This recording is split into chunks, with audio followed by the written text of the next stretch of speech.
3 years ago, POCO launched a phone that took the market by storm, the POCO F1. In July 2021, has POCO launched a worthy F series successor to the POCO F1? Let us take a look at the newly launched POCO F3 GT.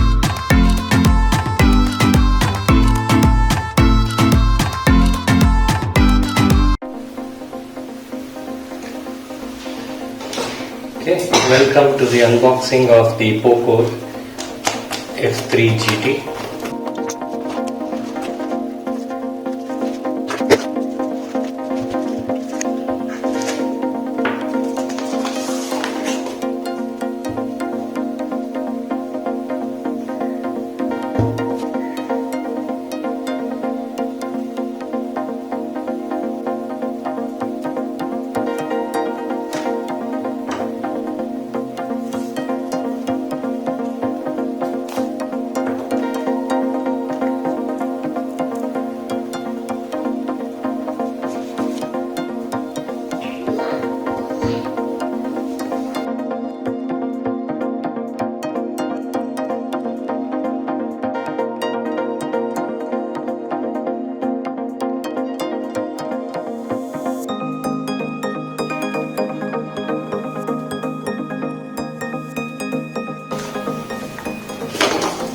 Next, we have the phone itself. We'll come to the phone in a moment.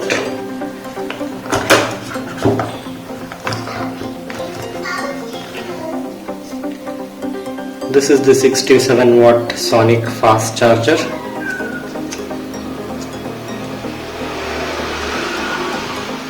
And this is the charging cable. Now let's take a look at the phone.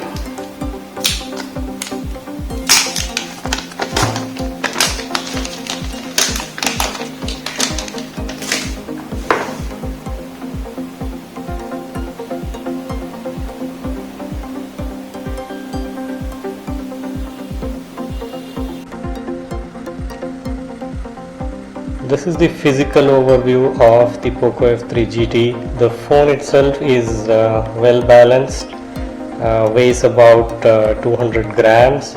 It has a metal frame, which is again segment leading. Most of the frames in the sub 30,000 category come with plastic frames. This is actually aerospace grade aluminum frame, so the build quality is excellent. There's a subtle POCO engraving at the back and also the triple camera setup, and there is also a beveled back which makes it comfortable to hold the phone. This is a 6.67 inch turbo AMOLED display in the front, and there is a Gorilla Glass coating at the front as well as the back. On the side we have the Maglev triggers which open up as we release the buttons. So these are the physical buttons that come up, the Maglev triggers, and they close by the click of these buttons. Then we have the power button with the side mounted fingerprint scanner, and then on the opposite side we have the volume rocker here. And another important thing to notice is the dual speaker. So we have a speaker at the top as well as a dedicated speaker at the bottom, capable of Dolby Atmos. There is also the Type-C port and the SIM port at the bottom. So the microphone placement is also a triple mic. There is one mic called out here at the top, there is another mic at the side, and yet another mic at the bottom. Another special feature of the POCO F3 GT is the RGB Glow near the triple camera setup.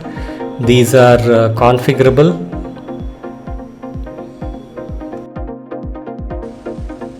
Let us now take a quick look at the display of the POCO F3 GT.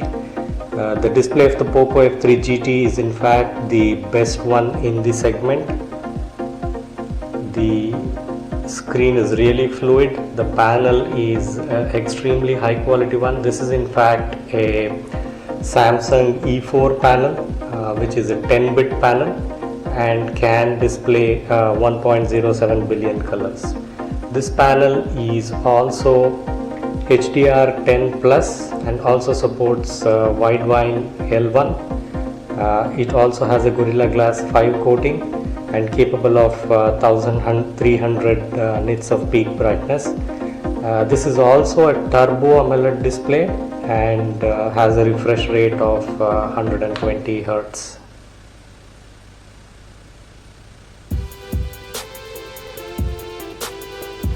So it is a variable refresh rate, and currently it is set to 120 Hz, and the touch sampling is 480 Hz, which is again best in segment.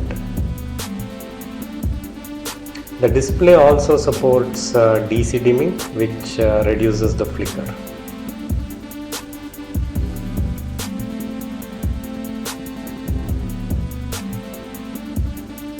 So this is the anti-flicker or the DC dimming, which helps reduce flicker in low light conditions.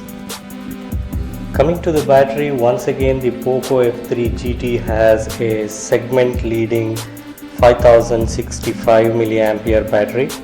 It also comes with a segment leading 67 watt fast charger or the turbo charger. This is the 67 watt charger, and this is capable of charging the device from 0 to 100% in around 43 minutes.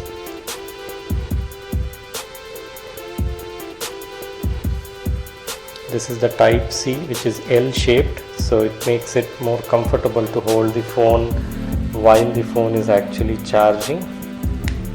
So this is how it locks on. So it's a L shaped type C connector.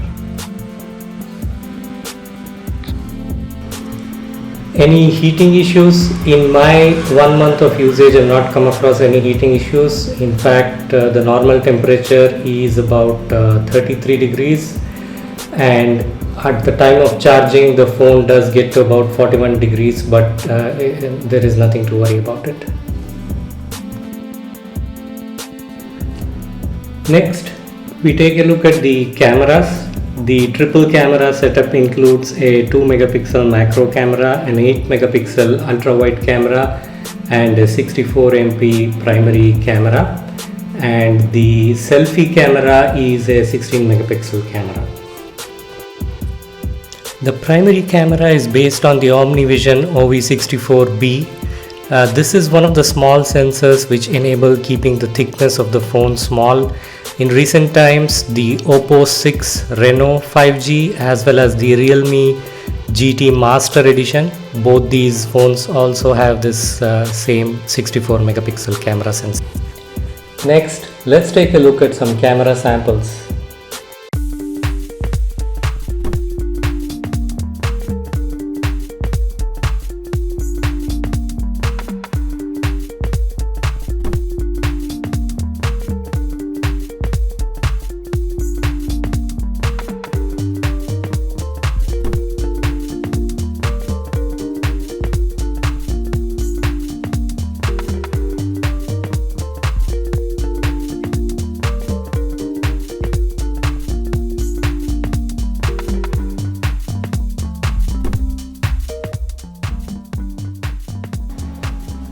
Next, let's take a look at the gaming features. Pressing the two physical buttons at the top unlocks the Game Turbo mode, and the games can be launched using the Game Turbo mode.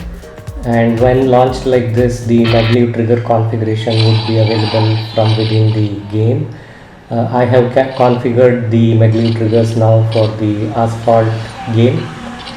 Let's just take a look at how this works for the Asphalt game.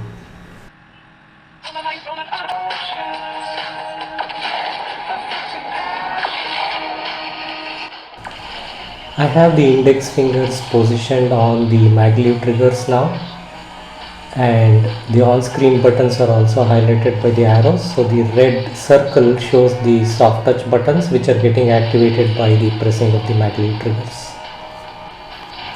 The Maglev triggers definitely provide a better in-game experience, as one can use the physical buttons of the top rather than the touch screen.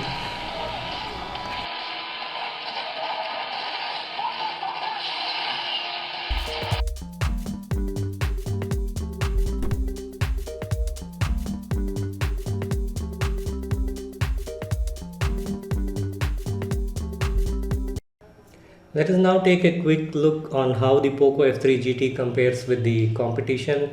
In terms of the performance, most of these are on equal ground except for the Oppo Reno 6, which is comes with the Dimensity 900.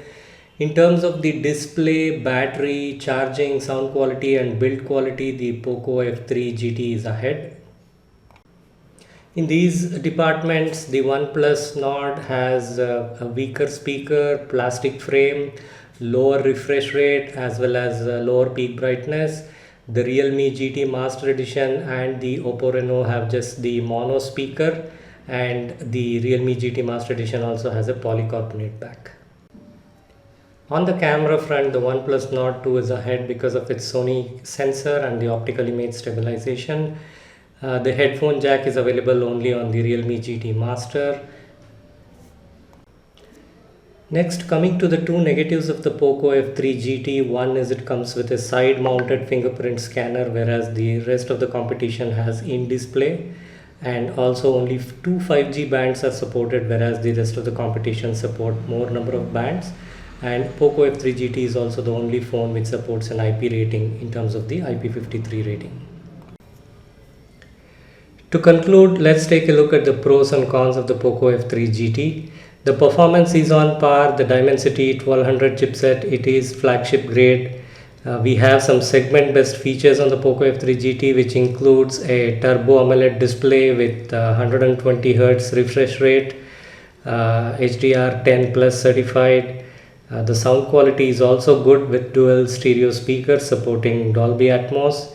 The battery is again segment best with 5065 milliamperes and a 67 watt fast charger.